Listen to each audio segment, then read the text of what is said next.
నమస్తే, welcome to ANN debate time. నేను మీ Lakshminag Narahar Shetty. TVK అధ్యక్షుడు విజయ్ తమిళనాడులో ప్రభంజనాన్ని సృష్టించారు. జరిగిన సార్వత్రిక ఎన్నికల్లో గెలిచి ఆయన చరిత్ర సృష్టించారు. విజయ్ మీద ఇప్పుడు ప్రశంసలు వెల్లువెత్తుతున్నాయి. తమిళనాడుకి సీఎం కాబోతున్న విజయ్ తాము ప్రభుత్వం స్థాపించబోవడానికి 14 రోజుల సమయం కావాలని గవర్నర్కు లేఖ రాశారు. ఇదిలా ఉంటే తమిళనాడు విజయ్ గొప్ప విజయం సాధించడంతో ఆంధ్రప్రదేశ్ ఉప ముఖ్యమంత్రి పవన్ కళ్యాణ్ విజయ్ని చూసి నేర్చుకోవాలంటూ కొంతమంది అయితే చెప్పుకొస్తున్నారు. నిజంగా విజయ్ను చూసి పవన్ కళ్యాణ్ నేర్చుకోవాలా? పవన్ కళ్యాణ్కి విజయ్కి మధ్య తేడా ఏంటి అని ఆలోచించే ముందు తమిళ ప్రజల, తెలుగు ప్రజల ఆలోచన ధోరణి, వారి అభిప్రాయాలు, వారి భావాల మధ్య తేడా గురించి కూడా ఆలోచించాలి కదా అని విశ్లేషకులు అభిప్రాయపడుతున్నారు. విజయ్ సినిమా హీరో, పవన్ కళ్యాణ్ కూడా సినిమా హీరో. ఇద్దరికీ క్రేజ్ మామూలుగా ఉండదు. కానీ వారి వెనుక పార్టీ పెట్టిన విజయ్ సీఎంగా ఎదగడం చూసి పవన్ నేర్చుకోవాలంటున్న వారికి కొన్ని ప్రశ్నలు కూడా ఎదురవుతున్నాయి. పవన్కి విజయ్కి రాజకీయంగా తేడా ఏంటి? వచ్చే 2029 ఎన్నికల్లో ఈ తమిళ విజయ్ గెలుపు ప్రభావం జనసేన, టీడీపీపై ఉండబోతున్నాయా? పొత్తు 15 సంవత్సరాలు ఉండాలనుకుంటున్న ఈ పార్టీలు సీట్ల కేటాయింపు సరిగ్గా జరగకపోతే 2 పార్టీలకు నష్టం తప్పదా? వెరసి వైసీపీకి లాభం చేకూరుతుందా? ఇదే విధంగానే వైసీపీ ఈ రకంగా జరగాలని కోరుకుంటుందా? దేశంలో ఏం జరిగినా పవన్ కళ్యాణ్ టార్గెట్ ఎందుకు అవుతున్నారు? టార్గెట్ చేస్తున్నది ఎవరు? చేపిస్తున్నది ఎవరు? జనసేన పార్టీకి ఇక క్రింది స్థాయిలో బలోపేతం కాకుండా అడ్డుపడేది ఎవరు? సేనాని పవన్ కళ్యాణ్ ఇవి గమనిస్తున్నారా లేదా? జనసేన చుట్టూ ఉన్న కోట్రీ పార్టీకి నష్టాన్ని చేకూరుస్తుందా? ఇదే అంశం గురించి ఈరోజు చర్చను కొనసాగిద్దాం. చర్చలో పాల్గొనేందుకు మనతో సిద్ధంగా ఉన్నారు, మనతో అందుబాటులో ఉన్నారు వైసీపీ అధికార ప్రతినిధి ఎలం మోహన్ రెడ్డి గారు మనతో అందుబాటులో ఉన్నారు. అదేవిధంగా వేణుగోపాల్ గారు, తిరుత్తూరి వేణుగోపాల్ గారు, జనసేన నేత మనతో జూమ్ కాల్లో అందుబాటులో ఉన్నారు. ఇక టీడీపీ అధికార ప్రతినిధి విజయశేఖర్ రెడ్డి గారు కూడా జాయిన్ అవుతారు. ఇక రాజకీయ విశ్లేషకులు కోటిపల్లి అయ్యప్ప గారు కూడా జాయిన్ అవుతారు. ముందుగా మనం ఎలం మోహన్ రెడ్డి గారితో మాట్లాడదాం. మోహన్ రెడ్డి గారు నమస్తే అండి. మోహన్ రెడ్డి గారు, నా వాయిస్ వినబడుతుందా సార్? ఎస్, మోహన్ రెడ్డి గారు చెప్పండి. వినబడుతుంది. మోహన్ రెడ్డి గారు చెప్పండి. విజయ్ ఏదైతే తమిళనాట విజయ్ ఒక ప్రభంజనాన్ని అయితే సృష్టించారు. విజయ్ సృష్టించిన ప్రభంజనాన్ని చూసి పవన్ కళ్యాణ్ నేర్చుకోవాలంటూ కొందరు మాట్లాడుతున్న మాటల్లో వాస్తవం ఉందంటారా? దీన్ని వైసీపీ ప్రోపకాండ చేస్తుందని టీడీపీ అంటుంది. ఏమంటారు మీరు? లక్ష్మణ్ గారు, మీకు, వేణు గారికి, విజయశేఖర్ రెడ్డి గారికి, అయ్యప్ప గారికి అందరికీ పేరు పేరున హృదయపూర్వకంగా నమస్కారాలండి. నమస్తే అండి. ఖచ్చితంగా రాజకీయ పార్టీలు పెట్టిన తర్వాత మనకు తెలియకపోతే పక్కన వాళ్ళు చూసైనా నేర్చుకోవాల్సిన అవసరం 100% ఉంది. అది పవన్ కళ్యాణ్ కదా, లేక ఇంకోరా ఎవరు రాజకీయ పార్టీ పెట్టింది ప్రజల సేవ చేయాలనే ఉద్దేశంలో భాగంగా పెడతారు.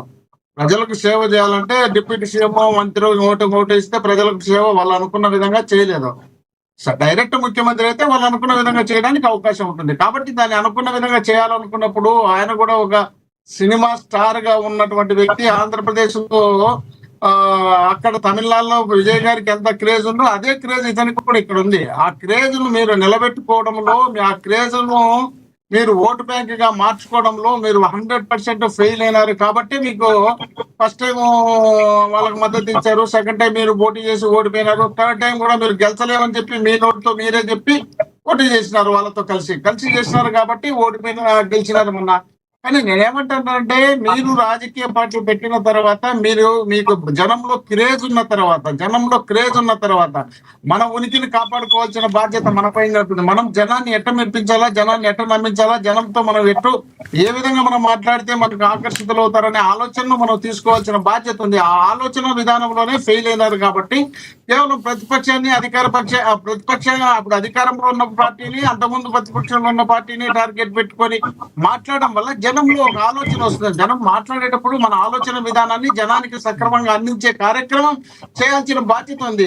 విజయ్ గారు పార్టీ పెట్టారు. పార్టీ పెట్టి కేవలం 2 సంవత్సరాల పార్టీ పెట్టి బ్రహ్మాండమైనటువంటి క్రేజ్ సంపాదించుకున్నారు. సంపాదించుకోవడంతో పాటు ఆయన ఎవరిని కూడా డైరెక్ట్ టార్గెట్ పెట్టి తిట్టిన సందర్భాలు లేవు. ప్రజలకు ఏమేం చేస్తాను, ఏం చేయాలనుకున్నాను, గతంలో చేసిన వాళ్ళు ఏం చేసినారు, ఏం చేయలేకపోయినారు, దాన్ని మాత్రమే చెప్పి జనం దగ్గర పోయినారు. ఆయనకు ఈయన మధ్య అనేకమైనటువంటి సమస్యలు వచ్చినాయి. భార్యతో సమస్య వచ్చిందని చెప్పినారు, అక్కడ రకరకాలుగా సినిమాలు రానికుండా చేసినారు, రకరకాల కారణాలు వచ్చినాయి. కానీ కారణాలు వచ్చినా కూడా ప్రజల దగ్గరికి వెళ్ళినాడు, ప్రజలను మెప్పించగలిగినాడు, పోటీయించుకోగలిగినాడు. అది అక్కడ ఉన్నటువంటిది. ఈయన ఇక్కడ ఎట్లా అంటే ఈయనకు సమస్యలు ఉంటాయని చెప్పి ఎవరెవరో ఏదేదో రాజకీయాల్లోకి వచ్చిన తర్వాత ఖచ్చితంగా ఎవరో ఒకరు ఏదో ఒకటి మన గురించి మాట్లాడుతూనే ఉంటారు. మాట్లాడినప్పుడు మనం దాని నిగ్రహ శక్తితో మనం గ్రహించి దాని జనానికి ఎట్లా చెప్పుకోవాలనే విధానాన్ని కూడా మనం ఖచ్చితంగా చేయాల్సిన బాధ్యత ఉంది. దాంట్లో ఈయన చెప్పుకోవడంలో పూర్తిగా ఫెయిల్ అయినాడు కాబట్టి, ఈయన పూర్తి పరిగణలోకి జనం తీసుకోలేదు కాబట్టి ఈయన అక్కడ ఓడిపోవడానికి అవకాశం ఏర్పడింది. ఇప్పుడు తెలుగుదేశం పార్టీ కూడా చంద్రబాబు నాయుడు గారు పోటీ చేసినప్పుడు ఖచ్చితంగా ఫస్ట్ టైం ఆయన గెలిచినాడు ఎమ్మెల్యేగా, ఆ తర్వాత మళ్ళీ ఓడిపోయినాడు. ఆ తర్వాత మళ్ళీ తెలుగుదేశం వచ్చినాడు. తెలుగుదేశం వచ్చిన తర్వాత 95లో రామారావు గారిని ఉంటూ పార్టీ పీక్కున్నారు. పార్టీ పీక్కున్న తర్వాత 99లో సింగిల్ గా పోలేకపోయినాడు. అప్పుడు బీజేపీతో పొత్తు పెట్టుకొని గెలిచినాడు. ఆ తర్వాత కూడా ఆయన గెలిచినప్పుడల్లా ఏదో పార్టీతో పొత్తు పెట్టుకొని గెలిచినాడు తప్ప డైరెక్ట్ గెలిచలే. ఇప్పుడు ఆయనకంటే క్రేజ్ లేదు, ఆయన సపరేట్ స్టార్ కాదు, ఆయనకేం లేదు. ఆయన మామూలుగా అది రాజకీయ నాయకుడుగా ఆయనకు ఏ విధంగా అవకాశం వస్తే ఆ విధంగా పాల్చుకున్నాడు. కానీ ఈయనకు మంచి క్రేజ్ ఉంది కదా. చంద్రబాబు నాయుడు గారికి జనాలను డబ్బులు పెట్టి తోలుకోవాలి, పవన్ కళ్యాణ్ గారికి డబ్బులు పెట్టి తోలుకోవాల్సిన అవసరం లేదు. పవన్ కళ్యాణ్ జనంలోకి వస్తున్నా అంటే ఆటోమేటిక్ గా జనం వస్తారు. జనం వచ్చినప్పుడు జనాన్ని మెప్పించడమే కదా నాయకత్వ లక్షణం అంటే. జనాన్ని మెప్పించలేకపోతే మన నాయకత్వం ఫెయిల్ అయినట్టే కదా. ఆ ఫెయిల్ అయినాడు కాబట్టే కదా ఆయన 1919లో ఓడించింది. కాబట్టి ఇప్పటికైనా పవన్ కళ్యాణ్ గారు ఆయన మేమేదో మీరు ఇంకోరు ఏమంటారంటే మీరు వాళ్ళు విడిపోతే మీరు అధికారంలోకి వస్తారని ఇంకోటి అంటారు. మాకు వాళ్ళు విడిపోమని చెప్పాము, వాళ్ళు కలుసుకొని ఉండమని చెప్పాము, వాళ్ళు ఇష్టం వచ్చినట్టు వాళ్ళు ఉండొచ్చు, వాళ్ళ ఇష్టం అది. మేమే ఉండాలని చెప్పాము. మేమైతే వాళ్ళు ముగ్గురు ఉన్నప్పుడు గెలవడమే మాకు ఓకే. ఎందుకంటే ముగ్గురు కలిసి ఓడించినారు కాబట్టి ఆ ముగ్గురు ఉన్నప్పుడు మళ్ళీ మేము గెలిచాలనేదే మా కోరిక. కానీ వాళ్ళని విడదీయాలా, వాళ్ళు విడదీసి పోటీ చేయాలనేది కాదు. మీ ఉనికిని మీరు కాపాడుకోవాలంటే, మీ నాయకత్వం మీరు నిలబెట్టుకోవాలంటే, మీ క్యాడర్ మిమ్మల్ని అభినందించాలంటే మీరు ఖచ్చితంగా ఇండివిజువల్ గా పోటీ చేసి గెలిచాల్సిన బాధ్యత మీ పైన ఉంది. ఇప్పుడు మీ పార్టీలో ఉన్నటువంటి క్యాడర్ తమిళనాడు చూసి ఏమనుకుంటారో, ఏంది బావాలు ఈజీగా గెలిచి మనం కూడా సింగిల్ గా పోటీ చేసి మన నాయకత్వం నిలబెట్టుకుంటే మనం కూడా గెలిచాలం కదా. గెలిచింది ఈ రోజు రాష్ట్రంలో ఉన్న 175 నియోజకవర్గాల్లో మన క్యాండిడేట్ ఉండేవాళ్ళు కదా. అయిన తర్వాత మనకు పోస్టులు చెడు కదా అనుకుంటారు కదా. డిఎంకేలో అన్నాడీఎంకే వీక్ అయ్యింది. ఇక్కడ మీ నాయకుడేమో అత్యద్భుతంగా బలంగా ఉన్నాడు. వాళ్ళు విడిపోతే మీ నాయకుడు సీఎం కావచ్చు. ఇదే కదా మీ ఆశ కాదంటారా? ఇప్పుడు మీరు అన్నట్టు డిఎంకే అక్కడ వీక్ కాలే. డిఎంకే అదే డిఎంకే వీక్ కాలే, డిఎంకే స్ట్రాంగ్ గా ఉంది. డిఎంకే స్ట్రాంగ్ గా ఉన్నప్పుడు డిఎంకే వాళ్ళు బీజేపీని కేంద్రంలో అధికారంలో ఉన్నటువంటి పార్టీని పొత్తు పెట్టుకుని ఎన్నికలకు వచ్చినారు. వాళ్ళు కొంత సుమారుగా సీట్లు వచ్చినాయి. కానీ వీళ్ళిద్దరిని కాదని మంచి బలమైనటువంటి పార్టీలు, బలంగా కోరుకుపోయినటువంటి పార్టీలు వాళ్ళిద్దరిని కాదని కేవలం 2 సంవత్సరాల్లోనే కదా ఆయన జనాన్ని మెప్పించగలిగినాడు కదా. జనాన్ని మెప్పించగలిగినారు కాబట్టి కదా ఆయన అధికారంలోకి వచ్చింది.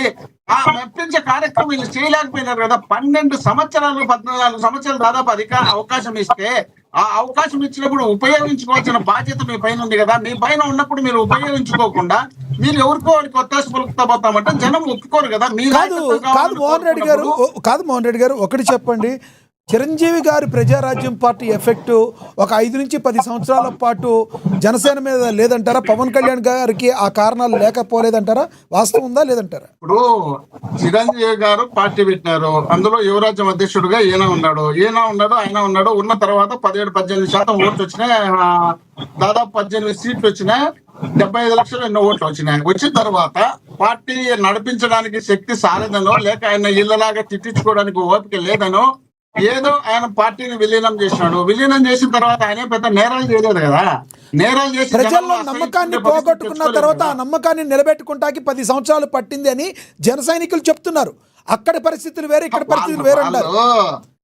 ఇప్పుడు ఆయన మీరు చెప్పినట్టు పార్టీ క్లోజ్ అయింది. క్లోజ్ అయ్యి కాక మునిపే పవన్ కళ్యాణ్ గారు డ్రాప్ అయినారు. మీకు తెచ్చడం లేదో, వాళ్ళన్న పార్టీని ఎప్పుడు విలీనం చేయక మునిపే ఆయన డ్రాప్ అయినాడు. రాజకీయాల నుండి పిఆర్పీ నుండి పక్కకు వచ్చినాడు. కాకపోతే ఆయన ఎక్కడ అనౌన్స్ చేసిన లేదు కానీ పక్కకు వచ్చేసినాడు. ఎందుకంటే ఆయనకు నచ్చగానే బయటకు వచ్చినాడు. బయటకు వచ్చిన తర్వాత మీకు నచ్చినప్పుడు మీ ప్రకటనలు మీరు చేసుకొని మీ తర్వాత నేను పార్టీ పెడతాను, నాకు గతంలో ఉన్నటువంటి పార్టీకి నాకు సరిగ్గా వాళ్ళ ఐడియాలజీ నా ఐడియాలజీ కుదరలేదు కాబట్టి నేను వచ్చినాను అని చెప్పి మళ్ళీ మెప్పించవచ్చు కదా. మీరు ఆయన 14లో పార్టీ పెడతానే బ్రహ్మాండమైనటువంటి క్రేజ్ వచ్చింది కదా జనంలో. మళ్ళీ ఆయన బయటకు వెళ్ళినప్పుడు జనం బ్రహ్మాండంగా వచ్చినారు కదా. ఆ తర్వాత 19లో కూడా జనం వచ్చినారు కదా. వచ్చినప్పుడు మనం మన ఇమేజ్ ని నిలబెట్టుకోవాల్సిన బాధ్యత మన చేతిలో ఉంది కదా. జనాన్ని మెప్పించగలిగే కెపాసిటీ మనకు రావాలి కదా. మనం జనాన్ని మెప్పించుకునే పరిస్థితి రాకుండా సార్ ఒక్కటి చెప్పండి. ఇప్పుడు దీని గురించి మీరు ఒకటి చెప్పాలి. ఎందుకంటే ఆంధ్రప్రదేశ్ విభజిత ఆంధ్రప్రదేశ్, మీరందరూ కూడా పోటీ చేసే టైంకి విభజిత ఆంధ్రప్రదేశ్లో జగన్మోహన్ రెడ్డి గారు కావచ్చు, పవన్ కళ్యాణ్ గారు కావచ్చు, అప్పుడే ఆంధ్రప్రదేశ్కి ఒక్క క్యాపిటల్ సిటీ కూడా లేదు. మరి అప్పుల్లో ఉన్న ఆంధ్రప్రదేశ్ మరి ఇలాంటి సమయాల్లో మరి కొత్త పార్టీ ఆ రకంగా వెళ్ళటం అయ్యే అవకాశం ఉందంటారా? ఇప్పుడు ఎవరు అప్పులున్నా ఎవరు క్యాష్లో ఉన్నా మనకి పెద్దగా ఒరగబెట్టింది అయితే ఏం లేదు. చంద్రబాబు నాయుడు గారు నరేంద్ర మోడీ గారు ఇద్దరు కలిసి పోటీ చేస్తున్నారు. పోటీ చేస్తే చంద్రబాబు నాయుడు గారికి బ్రహ్మాండమైనటువంటి అనుభవం ఉంది. నరేంద్ర మోడీ గారు ప్రధానమంత్రి అవుతారు. ఇద్దరు అలయన్స్ జగన్మోహన్ రెడ్డి గారు చంద్రబాబు గారిని ఇద్దరు అంటున్నారా? కాదు సార్, అక్కడ వాళ్ళిద్దరు పొత్తు పెట్టుకుని పోటీ చేసినారు చూడు. ఓహో అదే. ఎవరు? నరేంద్ర మోడీ గారు, చంద్రబాబు నాయుడు గారు. వీళ్ళిద్దరూ కలిసి పోటీ చేసిన తర్వాత పోటీ చేసేటప్పుడు జనం ఊహించుకున్నారు. జనం ఆశలు ఎక్కువగా ఉన్నాయి. సీనియర్ అనుభవము అన్ని కలిగినటువంటి చంద్రబాబు నాయుడు గారు, రాష్ట్ర విభజన జరిగింది, రాష్ట్రం అప్పుల్లో ఉంది, అక్కడ పొత్తు పెట్టుకున్నటువంటి పార్టీ కూడా అధికారంలోకి వచ్చింది. ఈ రెండు అధికారంలోకి వచ్చిన తర్వాత రాష్ట్రం బ్రహ్మాండంగా డెవలప్ అవుతుంది. ఈ సమయంలో పవన్ కళ్యాణ్ అనే వ్యక్తి కూడా వచ్చి సపోర్ట్ చేసినాడు. వీళ్ళందరూ కలిసినప్పుడు ఇదే బాగుంటుందనే ఉద్దేశంలో భాగంగా కేవలం 5 లక్షల ఓట్ల మెజార్టీతో వీళ్ళు గెలిచిన రాష్ట్రంలో 5 లక్షల మెజార్టీ వీళ్ళకి వచ్చింది. అదే కేవలం వీళ్ళ సీనియారిటీని బట్టి ఆ 5 లక్షల ఓట్లు వచ్చినాయి తప్ప ఇంకా వేరే ఉద్దేశం రాలే. వచ్చిన తర్వాత మీకు 10 సంవత్సరాలు ఉమ్మడి రాష్ట్రం అని ఆంధ్రప్రదేశ్ మనకు హైదరాబాద్ ఇస్తే ఆడ మనం ఏదో చేసిన తప్పుకు మనం అక్కడి నుండి పారిపోయి మనకు రావాల్సినటువంటి ఆస్తులను కూడా రప్పించుకోలేకుండా ఇక్కడ వచ్చి ఆంధ్రప్రదేశ్లోకి వచ్చి నాకు మంచం లేదు, నాకు కుర్చీ లేదు, నాకు సచివాలయం లేదంటే 10 సంవత్సరాలు అవకాశం ఇచ్చినారు. 10 సంవత్సరాల లోపల ఆంధ్రప్రదేశ్ లో బ్రహ్మాండమైన రాజధాని మీరు కట్టించాల్సింది కేంద్రంతో మాట్లాడి. కేంద్రంలో మీరు కలిసి ఉన్నారు కదా, మీతో పాటు పవన్ కళ్యాణ్ గారు మీకు సపోర్ట్ గా ఉన్నారు కదా. మీరందరూ కలిసిపోయి ఢిల్లీకి వెళ్ళి అయ్యా మా రాష్ట్రం విడిపోయింది, మా రాష్ట్రం విడిపోయేటప్పుడు మీరందరూ భాగస్వాములైనారు, మీరు ఈ రాష్ట్ర డెవలప్మెంట్ కోసం మీరు కృషి చేయండి, రాష్ట్ర రాజధాని మేము కట్టుకుంటాం, 10 సంవత్సరాల లోపల మాకు రాజధాని పూర్తి కావాలనే ఉద్దేశంలో భాగంగా వీళ్ళు కష్టపడి పనిచేసి ఉంటే జనాలు వీళ్ళకి శబాస్ అనేవాళ్ళు కదా. వాళ్ళు అక్కడ అన్నట్టు వీళ్ళకి అంత అవకాశం ఇచ్చినా చేయలేకపోయినారు కదా. చేయలేనప్పుడు మళ్ళీ మేము 19లో ఆయనతో పొత్తు పెట్టుకుంటామంటే 24లో అప్పుడు ఏంటి మీరు అప్పుడేం వచ్చినారు ఇప్పుడేం వచ్చినారు అనే జనంలో ఆయనకు ఉన్నటువంటి ఇమేజ్ డ్యామేజ్ అయ్యేదానికి అవకాశం ఉంది కదా. ఆ ఇమేజ్ ని పెంచుకోవాలంటే చంద్రబాబు నాయుడు గారికి అవకాశం ఇచ్చినా ఆయన చేయలేకపోయినాడు. 19లో నేను పోటీ చేసి మీరు నాకు అవకాశం ఇవ్వాలి, ఇప్పుడు అవకాశం ఇవ్వండి నేను చేస్తానని చెప్పి అప్పుడైనా ఆయన 24లో పోటీ చేసేటప్పుడు ఇండివిజువల్ గా చేసింటే ఎట్లయినా ప్రతిపక్ష హోదాయినా వచ్చిండేది కదా. లేదా బీజేపీతో ఇద్దరు కలిసి పోటీ చేసి ఆయన కూడా గెలిచారు కదా. మరి అలాంటి 100% స్ట్రైక్ రేట్ వచ్చినప్పుడు 21 గెలిచినప్పుడు బీజేపీతో కలిసిపోతే అవును మీరు ఒక్కటి చెప్పండి. మీతో పాటు మళ్ళీ పక్కన వాళ్ళ దగ్గర ఒక్కటి చెప్పండి. 21 స్ట్రైక్ రేట్ వచ్చింది, ఓకే. వచ్చే 29 ఎన్నికలకి ఓట్లు సీట్ల సర్దుబాటు జరగకపోతే ఓటు బదాయింపు అవుతుందంటారా? పవన్ కళ్యాణ్ గారు పదే చెప్తున్నారు 15 సంవత్సరాల పాటు కలిసి ఉండాలి అని. మీకు అదేమన్నా లాభం చేకూరే అవకాశం ఉందంటారా? ఇప్పుడు వాళ్ళ సీట్లు నాకు తెలిసి చంద్రబాబు నాయుడు గారికి, ఎందుకంటే ఆయనకు పదవే ఇంపార్టెంట్ కాబట్టి, పదవే ఆయనకు కావాలి కాబట్టి ఎవరితో ఎట్లా ఏ కార్యక్రమం చేయడానికి సిద్ధపడతాడు కాబట్టి ఆయన అధికారం రావడం కోసం పవన్ కళ్యాణ్ గారికి సీట్లు ఇవ్వచ్చునో ఇవ్వలేకపోవచ్చునో లేక ఏదో ఒకటి చెప్పి తప్పించవచ్చునో. కానీ ఇవ్వకపోతే ఒక మైనస్ అయితే ఉంటుంది. ఏమని, అరే మాకు ఎప్పుడు మేము వాళ్ళకి పని చేయాల్సిందేనా అని. ఇచ్చినా కూడా ఇంకో మైనస్ ఉంది. అరే పవన్ కళ్యాణ్ గారు జీవితాంతం వాళ్ళకి జెండా మోయడానికేనా, ఈయన సపరేట్ ఎప్పుడు పార్టీ పెట్టుకుని పార్టీ ఇదేనా అనే ఆలోచన వాళ్ళకి వచ్చింది. తిరిగి వీళ్ళందరూ కలిసి వచ్చినా జగన్మోహన్ రెడ్డి నెక్స్ట్ సీఎం అయ్యేది 100%, 100% రాసి పెట్టుకోండి, నెక్స్ట్ జగన్మోహన్ రెడ్డి సీఎం అవుతారు. రైట్ మళ్ళీ మాట్లాడతాను. మనం ఒకసారి టీడీపీ అధికార ప్రతినిధి విజయశేఖర్ రెడ్డి గారు ఉన్నారు. విజయశేఖర్ రెడ్డి గారు నమస్తే అండి. సార్ నమస్కారం. మీకు తోటి ప్యానలిస్టులకు ప్రేక్షకులకు అందరికీ నమస్కారం. ఏంటి సార్ అక్కడ విజయ్ గెలటం ఏంటి, ఇక్కడ ఈ ప్రోపగాండా ఏంటి, అసలు ఎవరు చేస్తున్నారు, ఆదెవరు అంతమెవరు, ఏమనుకుంటున్నారు మీరు?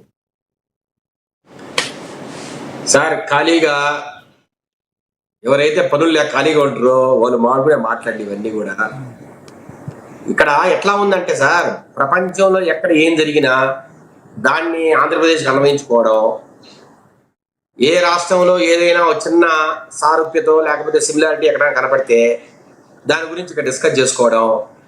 ఇక్కడ పనిలేని అదేదో సామెత ఉందండి, పిల్లి ఇది గొరిగాడంట ఒకడు, అట్లా ఉంది సామెత. నేను చెప్పకూడదు పూర్తి సామెత. ఏంటంటే సార్, ఇలా ఖాళీగా చాలా మంది ఉన్నారు, వాళ్ళందరూ కూడా సోషల్ మీడియాలో ఈ పోస్టులు పెట్టేది, సోషల్ మీడియా ట్రోలింగ్, ఏదో అక్కడ జగన్మోహన్ గారి ఫోటో పెట్టంగానే అబ్బా మొత్తం అంతా జగన్మోహన్ గారి ఫోటో గెలిచిపోయాడు అనేది ఒకడు అంటాడు. ఇంకొకడు అక్కడ సింహమే ఇక్కడ సింహమే అంటాడు, అక్కడ పులి ఇక్కడ పులి అంటాడు. ఇక్కడ రకరకాలుగా సార్ ఎవడికి ఏది బుద్ధి పుడితే అది మాట్లాడుకోవడం. ఇంకొకటి ఏమంటాడు, రోజా అక్కడికి వెళ్ళింది కదా మరి ఆమె వైసీపీ కాబట్టి స్టాలిన్ గారికి సపోర్ట్ చేశారు జగన్మోహన్ గారు అని ఒకరంటారు. ఇవన్నీ కూడా సార్ వాస్తవంగా 2 రోజులు పోతే తర్వాత ఎవడు మాట్లాడాడు. ఈ 2 రోజుల్లో ఇంకోటి కూడా ట్రోల్ నడుస్తుంది. 11 సీట్లు ఏదో తగ్గినాయి అంట.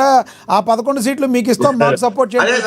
11 సీట్లు తగ్గినాయి కాబట్టి కరెక్ట్ గా చూడండి. ఆ 11 సీట్లు ఎట్లా వస్తాయంటే టైం అంత బాగాలేదు చూడండి. జగన్మోహన్ గారికి ఎంత టైం బాగాలేదంటే కరెక్ట్ గా 11 సీట్లు తగ్గినాయి. ఇంకొకరు అంటాడు సోషల్ మీడియా ట్రోలింగ్ లో జగన్మోహన్ ఫోటో పెట్టుకున్నారు కాబట్టి ఆ సీట్లు తగ్గాయి, లేదంటే ఆయనకు మెజార్టీ సీట్లు వచ్చేవి 130 120 వచ్చేవి.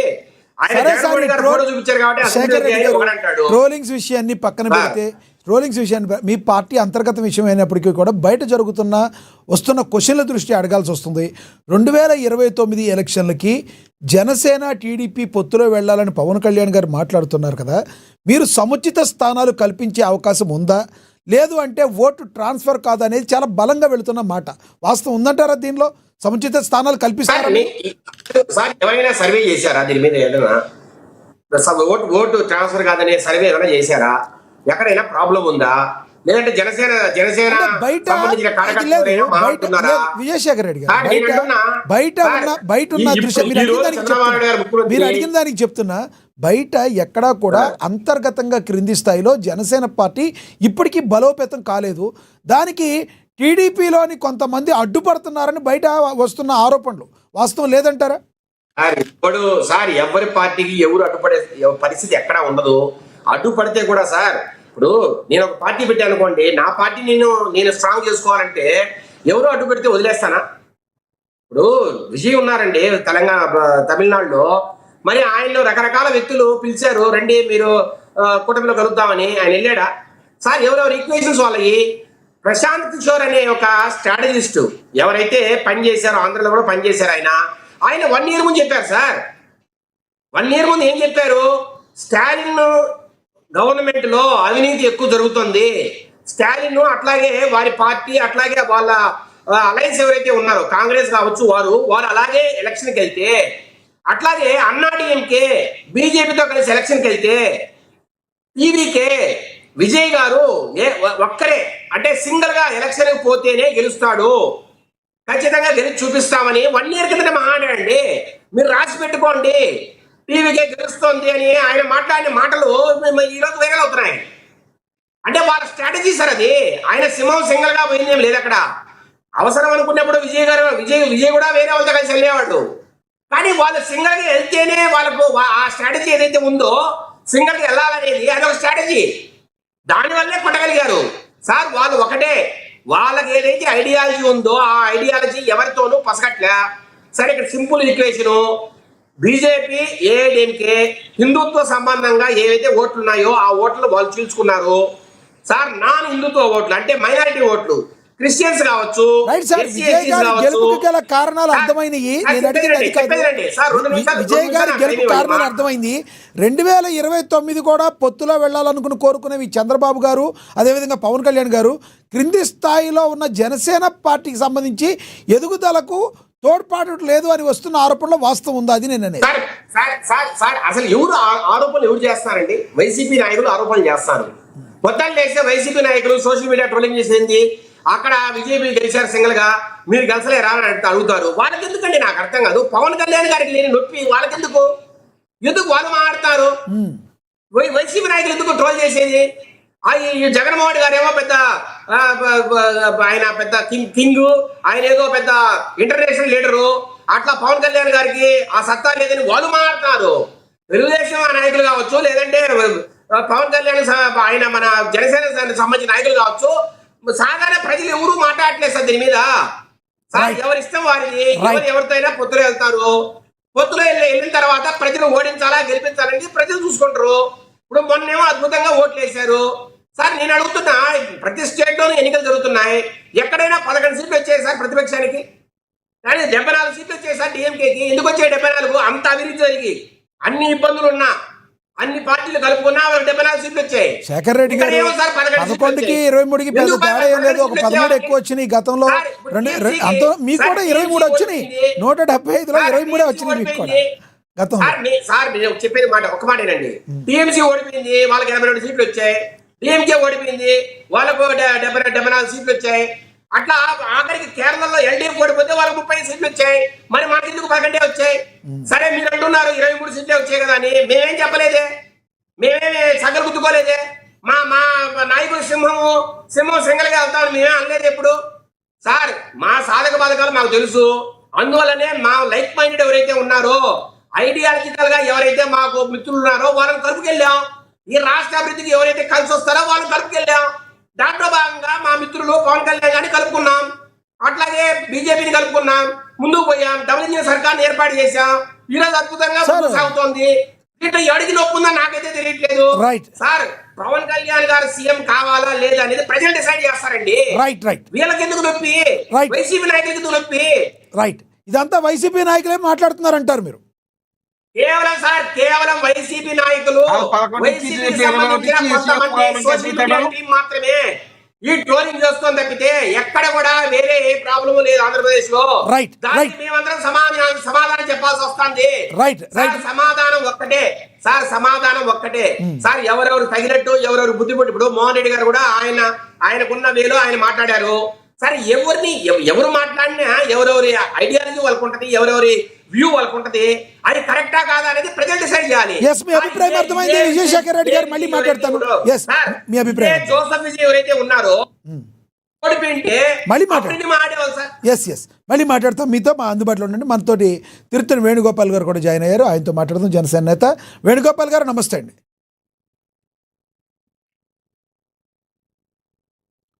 వేణుగోపాల్ గారు, నా వాయిస్ వినబడుతుందా? సార్ వాయిస్ కట్టే వస్తుంది, ఇక్కడైతే స్పష్టంగా వినబడుతుంది. వేణుగోపాల్ గారు, ఏదైతే తమిళనాట విజయ్ ప్రభంజనం తర్వాత పవన్ కళ్యాణ్ గారిని పోల్చుతూ మాట్లాడే వాళ్ళని ఏం చెప్తారు మీరు? అదేవిధంగా జనసేన గ్రౌండ్ స్థాయిలో ఎదగకుండా ఉండడానికి టీడీపీ అడ్డుపడుతుంది అని వస్తున్న ఆరోపణలో వాస్తవం ఉందా? సార్ ముందుగా ఆ ప్యానెల్లో ఉన్న వాళ్ళకి మీకు అందరికి నమస్కారం. వాయిస్ వినపడుతుందా? క్లియర్ గా ఉంది, మీరు మాట్లాడండి. సార్ ఈరోజు తమిళనాడు రాజకీయాలు ఆంధ్రప్రదేశ్ రాజకీయాలు చాలా డిఫరెంట్ అన్నమాట. ఈరోజు తమిళనాడులో చూస్తే మనం ఏ విధంగా రాజకీయాలు ముందుకు పోతాయంటే అక్కడంతా టోటల్ సినీ ఫీల్డే రాజకీయాలు ముందుకు పోవడం జరిగింది. అంటే గతం తమిళనాడులో ఏదైతే ఎన్ అన్నాదురై, ఆ తర్వాత ఎంజీఆర్, ఆ తర్వాత కరుణానిధి, ఆ తర్వాత జయలలిత, అదే విధంగా జయలలిత తర్వాత ఇప్పుడు పార్టీ కొత్తగా ఏదైతే టీవీకే పెట్టి విజయ్ గారు రావడం జరిగింది. అక్కడ తమిళనాడులో ఏమంటే ఎవరైతే ఫిలిం లో హీరోలు హీరోయిన్ ని ఆదరించడము, వాళ్ళు రాజకీయంగా గత 40-50 సంవత్సరాలుగా ఏదైతే సినిమా ఫీల్డ్ లో ఉండే వాళ్ళని రాజకీయాన్ని కూడా సాధిస్తూ రావడము, అన్నాదురై ఒకసారి గెలవడము, ఎంజీఆర్ గారు 3 సార్లు గెలవడము, అదేవిధంగా డిఎంకే కరుణానిధి 6 సార్లు గెలవడము, 5 సార్లు గెలవడం కరుణానిధి. అదేవిధంగా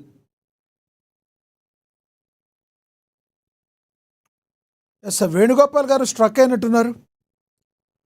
వేణుగోపాల్ గారు, నేను మళ్ళీ మాట్లాడతాను మీతో. మీరు స్ట్రక్ అయ్యారు, మీ దగ్గర సిగ్నల్ కొంచెం వీక్ ఉన్నట్టుంది. మనతోటి అయ్యప్ప గారు జాయిన్ అయ్యారు, రాజకీయ విశ్లేషకులు, ఆయనతో మాట్లాడదాం. అయ్యప్ప గారు నమస్తే అండి. నమస్కారం సార్. అలాగే ప్యానెల్లో ఉన్న సోదరులకి కూడా నా నమస్కారాలండి.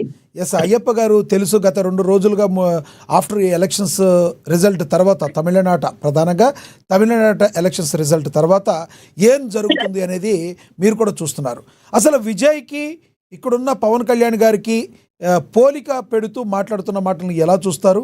ప్రధానంగా ఆయన ఓడిపోయారు, సింగిల్గా వెళ్ళాలని మాట్లాడే వాళ్ళని ఎలా చూస్తారు? ప్రధానంగా 2019లో పవన్ కళ్యాణ్ గారు ఓటమి గల కారణాలు ఏంటో చెప్తారా? ముందుగా దేశ రాజకీయాల్లోనే ఒక చరిష్మా, ఒక నీతి నిజాయితీ కలిగిన నాయకుడిగా పవన్ కళ్యాణ్ ని ఆంధ్రప్రదేశ్ ప్రజలు ఆరాధిస్తున్నారు. కానీ పార్టీ నిర్మాణ క్రమంలో కానీ, బలోపేతం విషయంలో కానీ, పార్టీ వేసేటువంటి స్టెప్స్ కానీ విజయ్ గారికి కొంచెం భిన్నంగా ఉన్నాయి. అంటే విజయ్ గారి కంటే కూడా ఫ్యాన్ ఫాలోయింగ్ ఉన్నటువంటి నాయకుడు పవన్ కళ్యాణ్ గారు. కానీ తమిళనాడులో క్యాస్ట్ ఫీలింగ్ ఉండదండి, కానీ ఆంధ్రప్రదేశ్ లో క్యాస్ట్ ఫీలింగ్ ఉంటుంది. తమిళనాడులో ఉండే మీడియా అబద్ధాలు, ఈ అభూత కల్పనలు ఏమి చూపించవండి, వాస్తవాలు వాస్తవంగానే చూపిస్తుంది. కానీ ఆంధ్రప్రదేశ్ లో ఉన్న మీడియా ఒక కులానికి, ఒక సామాజిక వర్గానికి, ఒక పార్టీకి నిజాల్ని అబద్ధాలు చేసి మార్చేటువంటి పార్టీ అండి. ఇప్పుడు ఉదాహరణకి ఒకే ఒక మొక్క నేను బ్యాక్ వెళ్ళాలి. ప్రజారాజ్యం సామాజిక న్యాయం పేరుతో బీసీలకు అత్యధిక సీట్లు ఇచ్చినటువంటి చిరంజీవి గారు సామాజిక న్యాయం పాటించి ఆయన చాలా సున్నితమైనటువంటి మనస్తత్వం కలిగిన వ్యక్తి. మొగల్తూరులో లైబ్రరీ కట్టించారు, కానీ మొగల్తూరులో లైబ్రరీ కట్టలేదు అని చెప్పి విష ప్రచారం చేశారు. సీట్లు అమ్ముకున్నారని విష ప్రచారం చేశారు. ఇవాళ చూస్తున్నాం ఆంధ్రప్రదేశ్ రాజకీయాల్లో వేల కోట్లు, లక్షల కోట్లు సంపాదించుకున్న ముఖ్యమంత్రులు, కుటుంబ పరిపాలన అన్ని చూసాం. ఇప్పటికీ కూడా ఆంధ్రప్రదేశ్ ఎక్కడ వేసిన గొంగలు అక్కడికి ఉంది. సరైన రాజధాని లేదు, ఇన్ఫ్రాస్ట్రక్చర్ డెవలప్మెంట్ ఏది లేదు. కానీ మెయిన్ పాయింట్ కి వస్తే 2019లో పవన్ కళ్యాణ్ గారు లాంటి వ్యక్తి అన్ని స్థానాల్లో గెలవలసినటువంటి పవన్ కళ్యాణ్ గారి పార్టీ ఒక సిద్ధాంత పరంగా డబ్బులు ఇవ్వకూడదు, ₹1 కూడా డబ్బులు ఇవ్వకూడదు, ఓటర్లకి డబ్బులు ఇచ్చి గెలవకూడదు అనేది ఒక సిద్ధాంతం అండి. కానీ ఆంధ్రప్రదేశ్ యొక్క ఓటర్లకి తమిళనాడు ఓటర్లకి చాలా డిఫరెన్స్. ఆంధ్రప్రదేశ్ ఓటర్లు ఎప్పుడు కూడా డబ్బు అనే ఎరకి లొంగిపోయి ఓట్లు వేసేటువంటి విష సంస్కృతి మన ఆంధ్రప్రదేశ్ లో ఉంది. ఎవడైతే అవినీతి చేసి సంపాదిస్తాడో వాడే ఎన్నికల్లో ఖర్చు పెడతాడో వాడికి మాత్రమే ఓటేస్తారు. అంతే తప్ప అందులో అభివృద్ధి లేకపోతే ఆడు మంచి నాయకుడా ఏం చూడరండి. ఇది ఒకటి, ఈ ఫ్యాక్టర్ ఒకటి ఆంధ్రప్రదేశ్ కి తమిళనాడుకి కంపారిజన్. అలాగే విజయ్ లాంటి నాయకుడు ఆంధ్రప్రదేశ్ లో పుట్టినా కూడా అతను కూడా ఓడిపోయేటువంటి పరిస్థితులు కూడా ఆంధ్రప్రదేశ్ ఉండేటువంటి ఓటర్ల యొక్క గొప్పతనం ఉందండి. ఇక్కడ నేను 2019లో చూస్తే 2019లో పవన్ కళ్యాణ్ గారు సింగిల్ గా పోటీ చేసి ఓడిపోయారు అనే దాన్ని నేను పూర్తిగా విభేదిస్తానండి. అది పూర్తిగా పవన్ కళ్యాణ్ గారి వైఫల్యం అండి. నేను ఒక ఎనలిస్ట్ గా విశ్లేషణ చేస్తాను, ఇది విమర్శ కాదు. పవన్ కళ్యాణ్ గారి యొక్క స్వయం కృపరాధం వల్లే 2019లో జనసేన పార్టీ ఓడిపోవడానికి గల కారణం అండి. నిర్మాణ క్రమంలో పూర్తిగా లేదు, సరైన కమిటీలు లేవండి. రేపు డిఫామ్ అంటే రేపు ఎన్నికల నామినేషన్ లాస్ట్ డేట్ అనగా ఈ రోజున డిఫామ్ ఇచ్చి క్యాండిడేట్ ని కనీసం వాళ్ళ మొహం నియోజకవర్గాల్లో కూడా చూపించడానికి అవకాశం లేకుండా నైట్ ప్రిపేర్ చేసి కనీసం ఇప్పుడు ఇక్కడ విజయ్ గారు ఉన్నారు, ఒక 5 నెలలు 6 నెలల ముందు నుంచి క్యాండిడేట్ ప్రకటించుకున్నారు. క్యాండిడేట్లు సెలక్షన్ లిస్ట్ విడుదల చేశారు. మీ క్యాండిడేట్ మీరే అని చెప్పారు. వాళ్ళు ఆ రకంగా ప్రచారం చేసుకున్నారు విజయ్ గారి బొమ్మతోటి. కానీ ఆంధ్రప్రదేశ్ లో 2019లో పవన్ కళ్యాణ్ గారు ఆ అవకాశం క్యాండిడేట్లకు ఇవ్వలేదండి. అంటే ఇక్కడ అయ్యప్ప గారు ఒక క్వశ్చన్ మిమ్మల్ని అడగాలి. మీరు ఇందాక ఏదైతే విష సంస్కృతి ప్రజలని మీరు అన్నారో, గతంలో పవన్ కళ్యాణ్ గారు మీరు అడిగిన ప్రశ్నకు సమాధానం చెప్పున్నారు కదా. ఏదైతే క్యాండిడేట్లు ముందు చెప్తే వాళ్ళ మీద ఇంటికెళ్ళి దాడులు చేసి ఆ క్యాండిడేట్ని భయభ్రాంతులకు గురి చేసేది, అందుకనే నేను చెప్పలేకపోతున్నానని కూడా చెప్పారు. దాన్ని మీరు గమనించారా? నేను గమనించినా కానండి సార్, నియోజకవర్గంలో ప్రజలకి అందుబాటులో ఉన్నాడా లేదా, ప్రజలకి ఆ ముఖం తెలుసా లేదా, దాని మీద ఆధారపడి ఉంటారు సార్. మనం కప్పిపుచ్చుకోవడం, ఎటువంటి విపత్తులు కలిగినా, ఎటువంటి దాడులు జరిగినా ధైర్యంగా ప్రజల కోసం నిలబడాలి సార్. అటువంటి వ్యక్తుల్ని ఎన్నుకోవాలి. ఇప్పుడు మైదుపూర్ ఉంది, మల్హోత్రా, పండిత్ మల్హోత్రా అనే ఒక వ్యక్తిని ఎంచుకున్నారు. అంతవరకు కూడా రాజకీయ నేపథ్యం లేనటువంటి ఒక వ్యక్తిని ఎంచుకున్నారు. అది నేను సంతోషపడ్డా.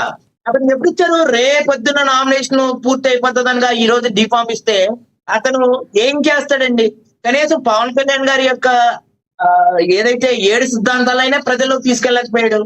అది తప్పండి. దాన్ని అభద్రతా భావంతో 2019లో సీట్లన్నీ పోటీ చేశారు. పవన్ కళ్యాణ్ గారు ఓడిపోయారు, అందువల్ల పొత్తు పెట్టుకున్నారు. పవన్ కళ్యాణ్ గారు సింగిల్ గా పోటీ చేస్తే గెలవలేరు. ఇటువంటి విష ప్రచారం ఎక్కువ జరిగే ఈ రోజున ఆయన తీసుకోవాల్సినటువంటి 60-70 సీట్లు పోటీ చేయవలసిన పవన్ కళ్యాణ్ గారిని 21 స్థానాలకి కట్టేశారండి. నేను చెప్తున్నాను, మాట్లాడితే రాష్ట్ర భవిష్యత్తు త్యాగం అని చెప్తాను. పవన్ కళ్యాణ్ గారు లాంటి నీతి నిజాయితీ కలిగిన నాయకుడు ఈ రాష్ట్రానికి అవసరం.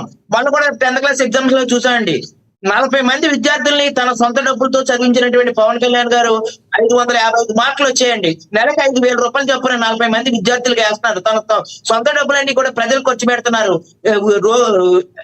అనారోగ్యంతో ఉన్నటువంటి రోగులకి, విద్యార్థులకి తనకు వచ్చినటువంటి డబ్బులు ఖర్చు పెట్టినాం. మరి అంతకంటే నిజాయితీ నాయకుడు అసలు ఎవరున్నారండి?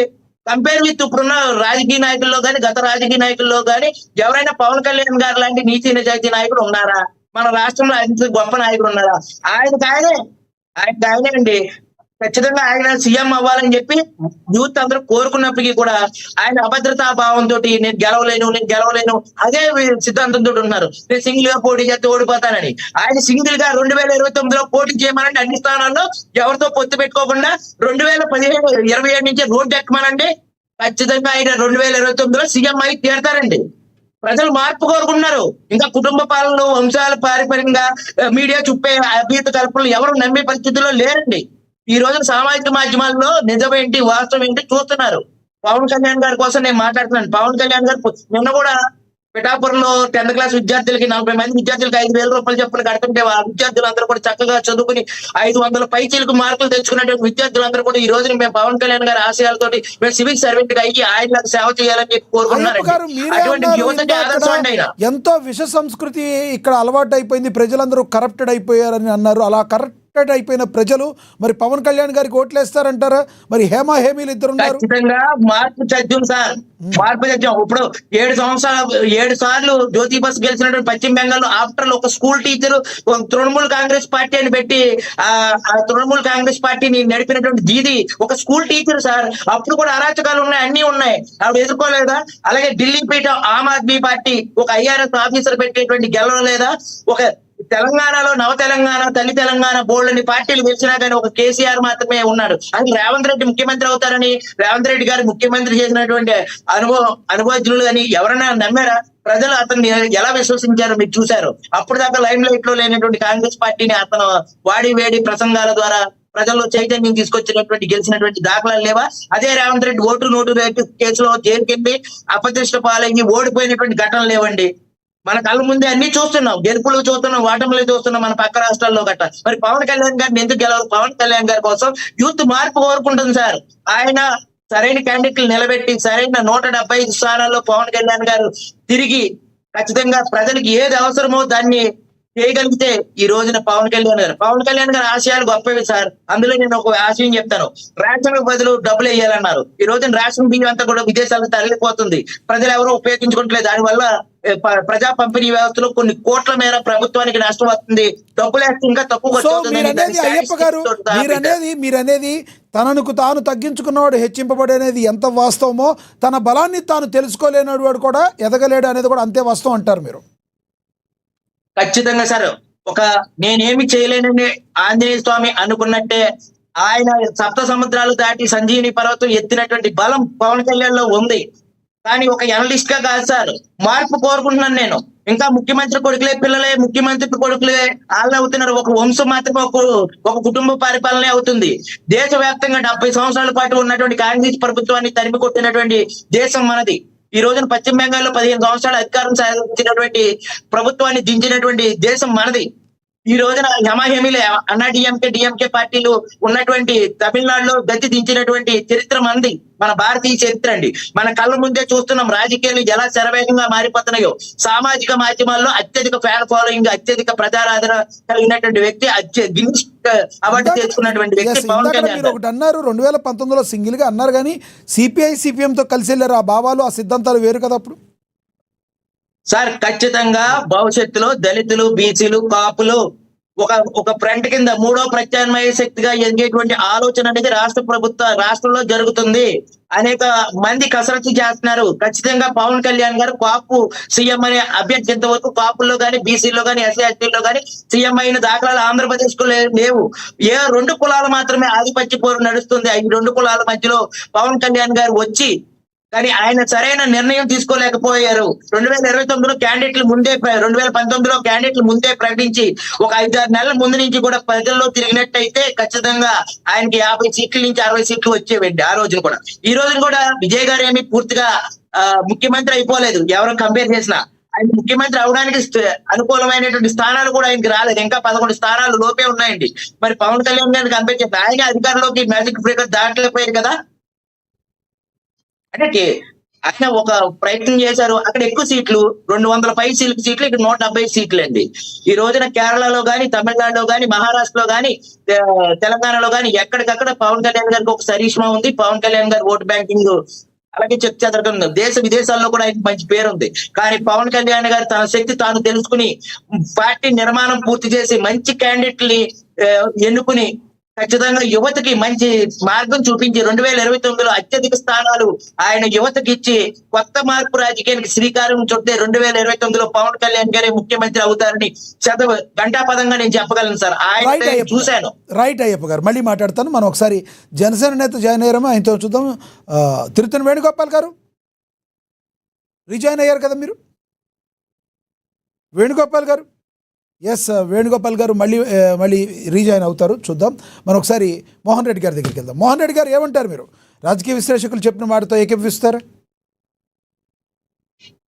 కాదు, జనసేన విశ్లేషకులాగా చెప్పినట్లే, అదే పక్కన పెట్టే కానీ ఆయన ఇష్టం ఆయన చెప్పుకోవచ్చు, అడిగే కాదని చెప్పలేదు. కేవలం 50 మందికి కొద్దిసేపు 50 మందికి చదువు చెప్పించిన ఆయనే నీతివంతుడు, నిజాయితీవంతుడు, సత్యరిచంద్రుడు అని చెప్తే 2500 మందికి వాళ్ళ గురువు పేరుతో వెంకటప్ప మెమోరియల్ స్కూల్ అని పెట్టి పులివెందుల్లో ఎక్కడే కానీ పబ్లిసిటీ లేకుండా పని జరుగుతుంది. నాకు తెలిసి రాజశేఖర రెడ్డి గారు కూడా తెలిసింటది. ఒకవేళ ఆయన ఓపెన్ గా ఒప్పుకోకపోవచ్చు దీన్ని, ఎందుకంటే అది ఒప్పుకున్నా కూడా గొప్పని చెప్పరు కదా, చెప్పగలరు కాబట్టి తగ్గించడానికి ప్రయత్నం చేస్తారు. అలాంటి వ్యక్తులను పట్టుకొని మనం ఇలాంటి వ్యక్తులను పోల్చుకుంటూ రావడమే ఒకటైతే, తండ్రులు కొడుకులు అంటే రాష్ట్రంలో అనేక మంది ముఖ్యమంత్రులు ఉన్నారు. అనేక మంది ముఖ్యమంత్రుల కొడుకులు ఏ ముఖ్యమంత్రి కూడా ముఖ్యమంత్రి కాలేకపోయినాడు. తెల్లేమో చూసుకోమని చెప్పండి. ఆ ముఖ్యమంత్రుల కొడుకులు ముఖ్యమంత్రులుగా ఆ పార్టీలలో ఉన్నా కూడా కాలేకపోయినారు. అలాంటిది జగన్మోహన్ రెడ్డి గారు పార్టీని ఎడంకలుతుందని, రాష్ట్రంలో దేశంలో శాసించగలిగే పార్టీని ఎడంకలుతుందని వాళ్ళని ఎదిరించి ఆంధ్రప్రదేశ్ లో పార్టీ పెట్టిన తర్వాత ఆంధ్రప్రదేశ్ లో కాంగ్రెస్, బీజేపీ, తెలుగుదేశం, జనసేన అందరూ కలిసి పోటీ చేస్తే అప్పుడే దాదాపు 1% ఓటుతో ఓడిపోయినాడు జగన్మోహన్ రెడ్డి గారు 14లో. ఆ తర్వాత మళ్ళీ 19కి వచ్చేటప్పటికి వీళ్ళందరూ కలిసి పోటీ చేసినారు. వీళ్ళందరూ కలిసి పోటీ చేస్తే 19లో విడివిడిగా వాళ్ళు ఎవరెవరు చేసుకుంటే కూడా జగన్మోహన్ రెడ్డి గారికి ఎన్ని వచ్చింది? వాళ్ళకి పోల్చుకుంటే 23 సీట్లు తేడా కదా తెలుగుదేశం పార్టీకి. మాకన్నా వాళ్ళకి వచ్చిన సీట్లు 23 కదా. మరి 23 సీట్లు వచ్చింటే ఈ రోజు ఎంతమంది కలిసి పోటీ చేసినారు 11 రావడానికి? వాళ్ళు ఎంతమంది కలిసి పోటీ చేసినారు? అవును సార్, వాళ్ళు కలిసి చేశారు, వీళ్ళు కలిసి చేశారంటారు. రాజ్యాంగాన్ని సవరించండి, పొత్తుల్లో ఉంటే కుదరదని మార్పించండి. బాబాసాహెబ్ అంబేద్కర్ గారు రాశారు రాజ్యాంగాన్ని మార్పించండి. పొత్తులు పెట్టుకోవద్దని చెప్పలేదయ్యా, కొంచెం వినాలయ్యా మీరు కూడా. పొత్తులు పెట్టుకోవద్దని చెప్పలే.